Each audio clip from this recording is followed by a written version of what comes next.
Hmm. Guys,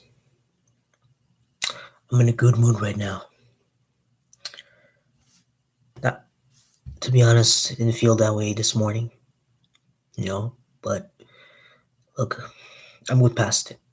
I moved past it. Okay, I'm still going to continue to grieve, but I'm starting to move past it. Um, I understand. Look, Miami Heat season may be over, but it ain't over. This is just the beginning, and we're going back next year. I guarantee you that. I believe in this organization, and I believe in that the fact that this team will never give up and they will come back next year. I firmly believe that. But we shouldn't get all sappy over this because I believe that they have had a successful season. And the reason because of that is because of Jimmy motherfucking Butler. Fucking buckets. Jimmy Butler had a historic playoff run, bro. Everyone tuning in. Like I said, Jimmy Butler had a historic playoff run. And he proved the world that he's a superstar. I don't give a damn what the media think. I don't give a fuck what ESPN thinks. I don't give a fuck what Get Up thinks. I don't give a fuck what the NBA Countdown crew thinks. I don't give a fuck what any other sports show thinks. Jimmy Butler is a fucking superstar. He's a fucking top 10 player in the NBA, and he's fucking the best two-way player in the game today after this historic playoff run. I shouldn't really fuck all the media because there was actually one media person that actually gave some damn respect to Jimmy motherfucking Butler. Fucking buckets.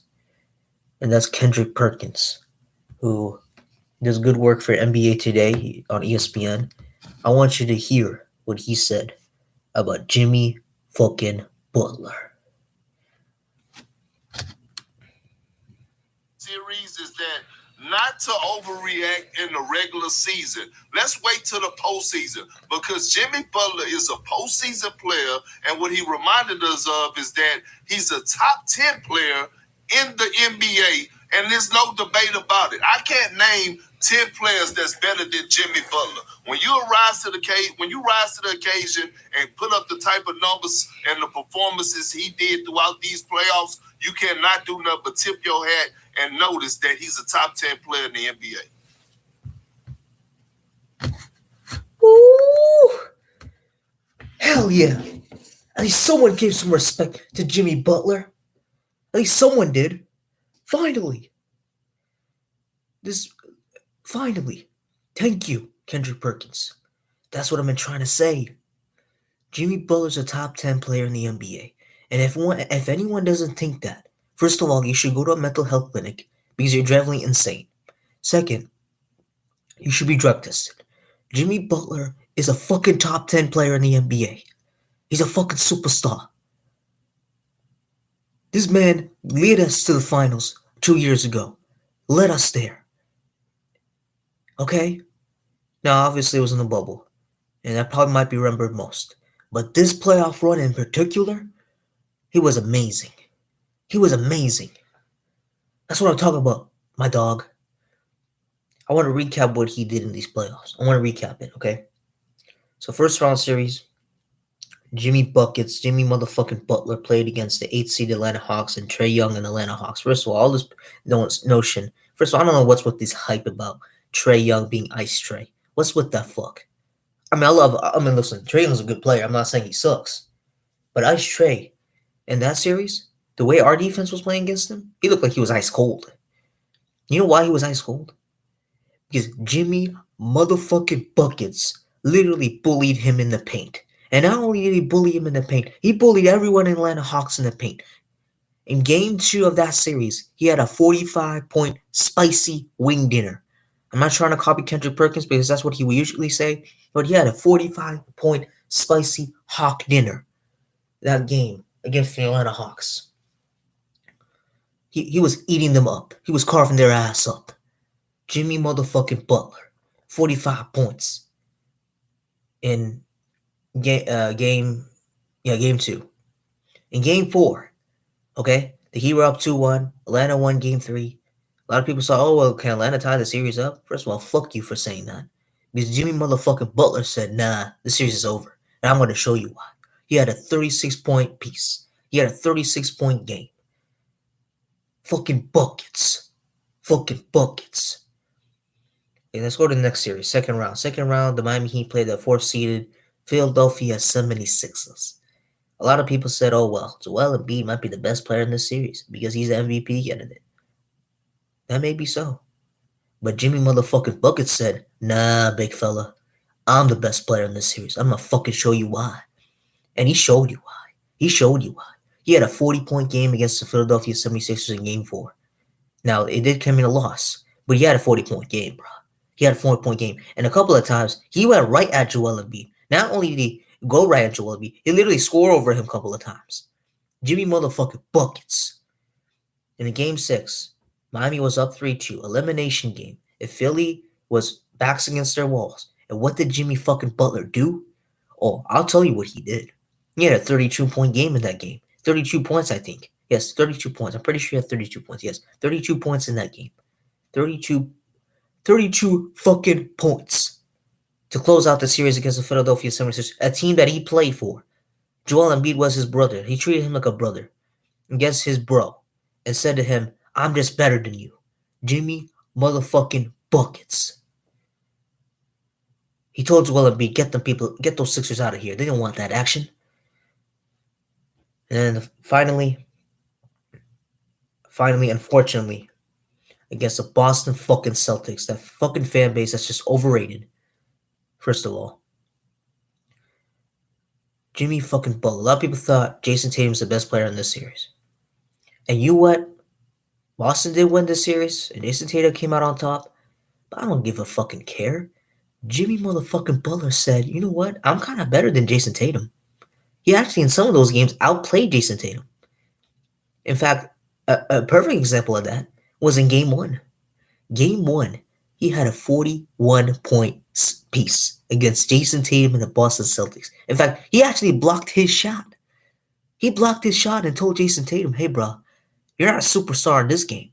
I'm the superstar. I'm the best player in this game. Fuck idiot. I'm a better player than you, dumbass. Another great game Jimmy Butler had was a 47-point piece in an elimination game. Miami was down 3-2. And Jimmy motherfucking Buckets. Again, I'll say it again. Jimmy motherfucking Buckets had a 47-point game in the TD Garden in Beantown, as people say, in this most overrated fan base in the NBA. Went in there in the fucking fan base to the Celtics and said, I'm winning this damn game and I'm proving it to you right now. And he did that. He created a memory for Heat fans, for myself, for a long time to come. A 47-point game, surpassing LeBron James. LeBron James had a 45-point game there. I thought that was never going to be surpassed. I was wrong. Jimmy fucking Buckets proved me wrong by having a 47-point game. He almost had a triple-double. Then finally, Game 7, our last game of the season, unfortunately. Jimmy fucking Buckets had a 35-point game. Played all game long, all 48 minutes, in which he had no choice because our offense sucked and he was the only one that was able to give us offense. Consistent offense, I should say. Jimmy motherfucking Buckets. First of all, 35-point game. In fact, not only do you have a 35-point game, a lot of people are going to judge by that last shot. First of all, whoever says that last shot was a bad shot, you guys are just pussies. I'm sorry, you're just pussies. Okay, the only ones that are not pussies are the ones like my friends, for example, that have judged on this shot and said, okay, well, it's a pretty bad shot, or they've said it's a good shot. Okay, those are not the pussies, because those are the ones actually I'm friends with. But the other ones I'm not friends with, those media people, I'm not friends with them, so they're pussies. They don't give a damn. Listen, that's a great shot. Now, Kendrick Perkins is a pussy because he actually realized that was a pretty good shot. Because you know who would take that last shot, in my opinion? Kevin Durant, Steph Curry, LeBron James. All the superstars in the league would take that shot, dumbass. Jimmy motherfucking Buckets did the right thing by taking that shot. He played all 48 minutes. He didn't want to play overtime. So I feel bad for Jimmy because he really wanted to be the hero of that game. He deserved to be the hero of that game. And he deserved that Larry Bird MVP if he hit that shot over Al Horford. So I'm not mad at what Jimmy did in that last sequence of the game, in that close game situation. And look, Boston outplayed us that whole game. Let's be honest. They outplayed us the whole game. They almost gave that game to us. They almost did.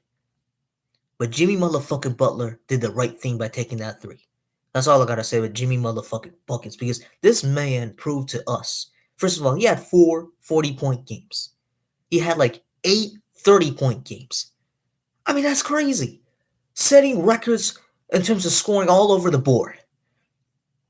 Incredible. Just incredible. Jimmy motherfucking Buckets. Did you know that Jimmy Butler in this postseason has had the most 40-point games in a single postseason? That's crazy. And that's saying something because we had LeBron James in Miami. We had Dwayne Wade in Miami. We had Chris Bosh with the Miami Heat. We had Alonzo Mourning, so on and so forth. And Jimmy Butler became a legend for the Miami Heat in these playoffs by putting up 4 40-point games, 8 30-point games, being a legend, not just a superstar, but a rising legend in these playoffs for our franchise. He's the definition of the best player on a championship team, and I root for Jimmy Butler for us to take us to a championship next year. I really believe that. We need some help around him, but Jimmy fucking Butler is not a problem. In fact, he's a superstar. He's a guy that is willing to do whatever it takes for the team to win. You know what?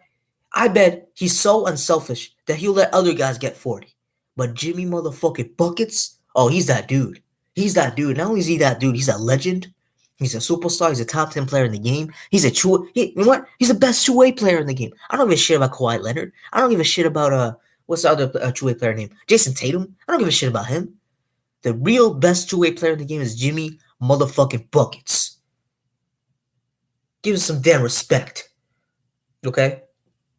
Obviously, Kendrick Perkins just gave some respect. A lot more people should give respect to Jimmy motherfucking Buckets. Okay? He's a top 10 player in the NBA. And I know people are going to say, oh, what about the regular season? I don't give a shit about the regular season. I don't give a shit about the regular season. The real games count in the postseason, brother. And Jimmy Butler, he's a top 10 player in the NBA. But he's a top 5 player in the playoffs, in my opinion. He's a top 5 player in the playoffs, brother. He is. Okay? Not saying he's a top 5 player in the NBA. I'm saying he's a top 5 player in the postseason in the NBA. And he's a top 10 player in the NBA. I can't pick 10 better players than Jimmy Butler. Jimmy motherfucking Butler, he proved the world that it's not about the regular season. It's about the postseason. And what are you going to do about it? Are you just going to stand there and choke? Or are you really going to deliver for us? And Jimmy motherfucking Butler proved he can deliver us a championship next year, bitch. Carry the fucking hell on.